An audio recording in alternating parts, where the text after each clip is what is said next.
Olá pessoal, hoje nós vamos trabalhar em ondas eletromagnéticas, sua energia e o vetor de Point, e conceitos importantes para descrever a natureza da onda eletromagnética segundo as equações de Maxwell. Como nós tínhamos visto, você pode gerar uma onda elétrica fazendo um dipolo acoplado a um gerador alternado, gerando uma onda elétrica. Como nós vemos aqui, a equação usando as equações de Maxwell, que nada mais são do que o alfabeto que nós utilizamos para descrever qualquer fenômeno eletromagnético. Essa equação é a que a gente tinha obtido quando a gente levava a propagação do campo elétrico no espaço, através desse dipolo. Por outro lado, nós sabemos que quando o campo elétrico varia no tempo e no espaço, há um fluxo, e esse fluxo gera o campo magnético. Então você tem essa onda magnética acoplada àquela onda elétrica numa equação que pode ser descrita como está aqui, uma equação de onda, como a gente viu na aula passada, quando a gente descreve exatamente essa propagação em detalhes e usa as 4 equações de Maxwell para montar e desacoplar as equações e achar a solução que descreve esse fenômeno. Quando você acopla os dois, que você vê a conjunção, ou seja, como eles trabalham, você vê essa figura, que é a equação de onda. O campo elétrico se propagando na direção K, mais oscilando na direção I, e o campo magnético se propagando na direção K, mais oscilando na direção J, que está aqui. Então você vê que essa é uma onda transversal, em que o campo elétrico e o campo magnético fazem um ângulo de 90 graus. E as duas equações de onda estão aqui colocadas. Vamos usar isso então, o nosso alfabeto de Maxwell, para tentar entender e transcrever o que a natureza nos fala. Quando você alimenta uma resistência, uma corrente, ou seja, coloca uma DDP, uma força eletromotriz, e passa uma corrente, você atua nessa resistência gerando potência. Potência é tensão versus corrente. Tensão é campo elétrico vezes distância. E corrente é densidade de corrente vezes área. Tá aqui. Então você pode dizer que a potência, em outras palavras, é campo elétrico vezes densidade de corrente vezes volume que está envolvido. Se você quiser saber a potência por unidade de volume, você divide a potência pelo volume e você descobre que a potência por unidade de volume é campo elétrico vezes densidade de corrente, onde vê o volume. Aí se faz a pergunta, do nosso alfabeto das equações de Maxwell, qual delas nós devemos utilizar para descrever este problema, ou esta situação? Resposta, a quarta equação. Na quarta equação eu tenho a corrente, que está aqui. Mas o que eu tenho que fazer? Ora, nós temos que tomar um produto escalar do campo elétrico que eu estou aplicando na resistência sobre a equação que descreve o que pode acontecer com o campo elétrico e magnético aqui, que está aqui. Eu consigo o termo. Portanto, eu consegui, usando o nosso alfabeto das leis de Maxwell, achar o termo que está associado à potência por unidade de volume. Está aqui. E agora? Bom, agora tem o seguinte. Quando você aplica um campo elétrico, você necessariamente faz ele variar no tempo e no espaço. Quando você aplica, ele tem que ter iniciado no momento. Então ele variou. Então, obrigatoriamente, você deve ter um campo magnético que foi aplicado nesse mesmo sistema. Mas aí eu preciso saber qual é a influência do campo magnético nesse sistema.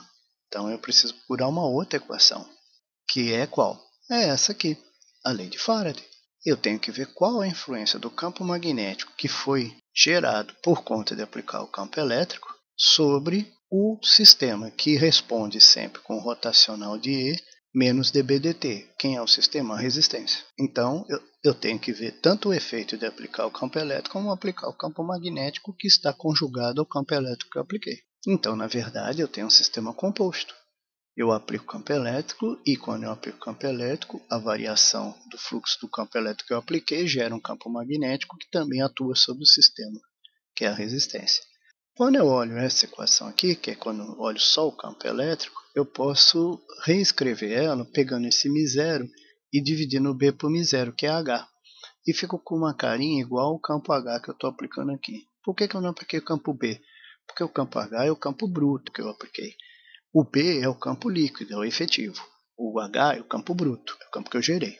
Então, eu reescrevo essa equação e fico com o H aqui como eu tenho nessa. E aí eu falo, ó, os dois fenômenos ocorrem juntos.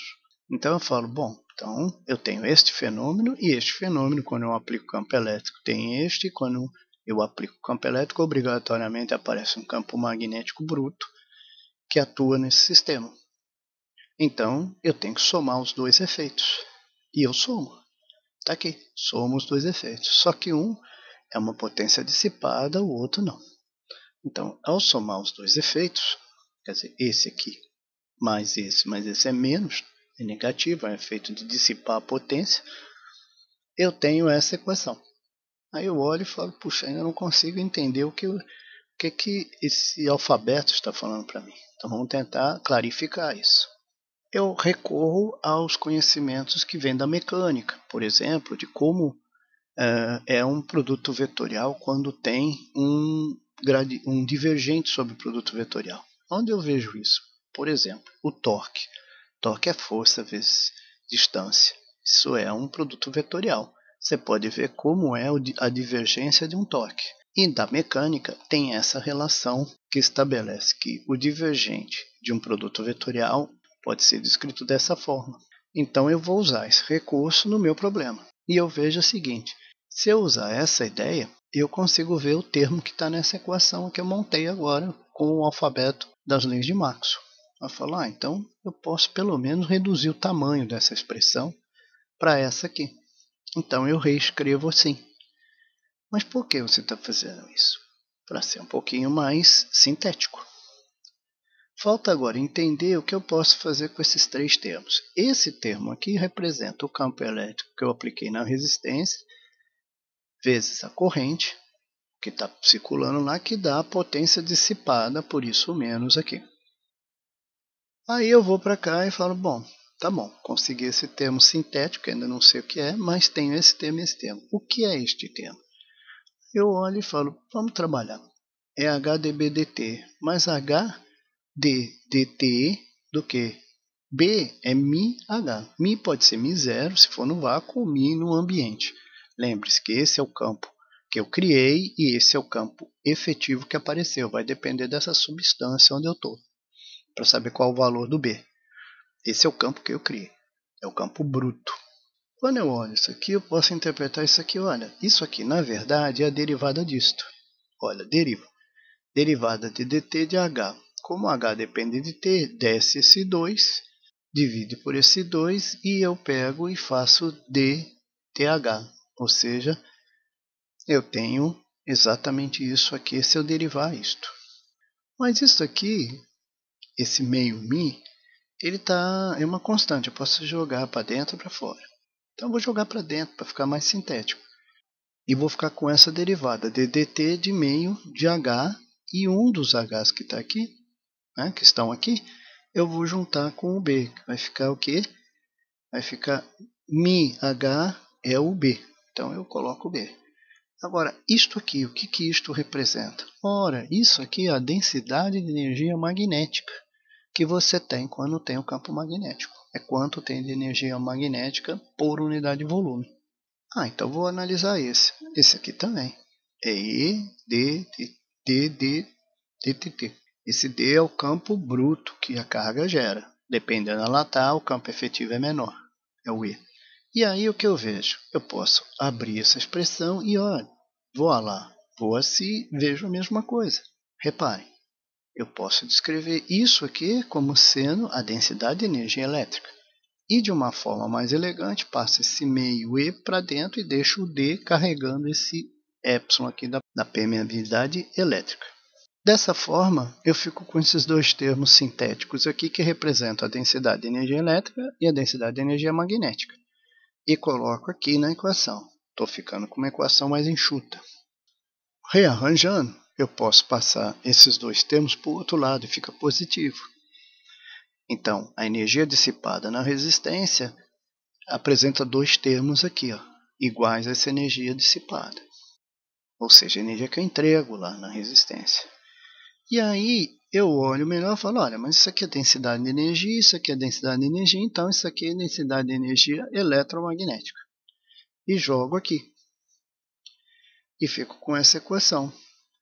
Aí, portanto, nós podemos descrever a densidade de potência dissipada, isso é a densidade de potência dissipada, ou seja, potência dissipada por unidade de volume, né? Na resistência pode ser dado por este termo mais esse termo.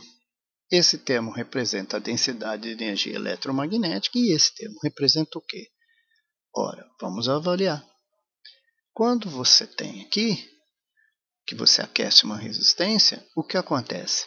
Ela esquenta, então você tem nela uma concentração de campo elétrico e campo magnético que você está gerando, está lá dentro, mas sem tocar na resistência, você percebe que ela começa a emanar calor, ou seja, radiação infravermelha. O alfabeto de Maxwell tem que descrever isso. As 4 equações estão descrevendo isso. Quando a gente analisa com o alfabeto do Maxwell, que são as 4 equações, isso nós vemos que está aqui. Está claramente aqui o fenômeno que nós percebemos na natureza. Ou seja, a energia dissipada, a energia entregue por unidade de volume para essa resistência, uma parte fica armazenada como energia eletromagnética e a outra se propaga através de ondas eletromagnéticas. Essa propagação, que é energia irradiada por unidade de volume pela resistência em forma de onda eletromagnética, é denominada vetor de Point. Ele representa o fluxo de energia que sai por unidade de área e por unidade de tempo. E essa quantidade aqui representa a densidade de energia eletromagnética que está contida na resistência. Quando você olha, está aqui. Ó. Quando você passa a corrente na resistência, você faz com que exista campo elétrico e magnético ali dentro, portanto tem uma densidade de energia, e aparece um fluxo de energia local por unidade de tempo e por unidade de área na resistência, que se manifesta em forma de onda eletromagnética, que é isso, que está divergindo, saindo. E é por isso, quando você passa perto de um muro quente, um muro de casa que foi aquecido durante o dia, você sente a radiação. Então, essa parte é o trabalho realizado pelo campo elétrico aplicado sobre a resistência que tem partículas carregadas. Esse trabalho gera acúmulo de energia dentro da resistência e propagação de fluxo de calor através de onda eletromagnética. No caso, vamos analisar isso, no caso de um muro que recebe o sol durante o dia inteiro, quando você chega à noite, durante o dia, ele recebeu esse trabalho de um campo elétrico, que é o campo elétrico da luz. Porém, à noite não existe esse termo, então esse termo é zero. E o que você vai reparar? Você vai reparar que a densidade de energia eletromagnética por unidade de tempo, que está aqui, ela se soma ao divergente do campo eletromagnético que está fluindo, ou seja, o fluxo de energia. Então, se é zero, à medida que a radiação vai sendo emitida do muro, ou seja, vai saindo do muro, essa densidade de energia vai diminuindo. Ou seja, isso é positivo e isso é negativo, de maneira que essa quantidade fica nula. Então, no caso de ser uma equação que a gente considera homogênea, ou seja, quando estamos à noite, o muro já está quente, né? Você tem uma densidade de energia lá dentro, isso aqui é zero, e você tem uma divergência, ou seja, a densidade de energia vai diminuindo à medida que o fluxo vai sendo irradiado, de maneira que fique constante, o que seria uma equação que a gente chama de equação de difusão. Essa é uma equação de difusão. Quando esse termo é nulo, é uma equação de difusão e é uma equação diferencial homogênea. Tá? Eu espero que a aula tenha sido útil, né? Que esse material seja útil para auxiliar no entendimento dos conceitos do vetor de Point e da densidade de energia de uma onda eletromagnética. Muito obrigado.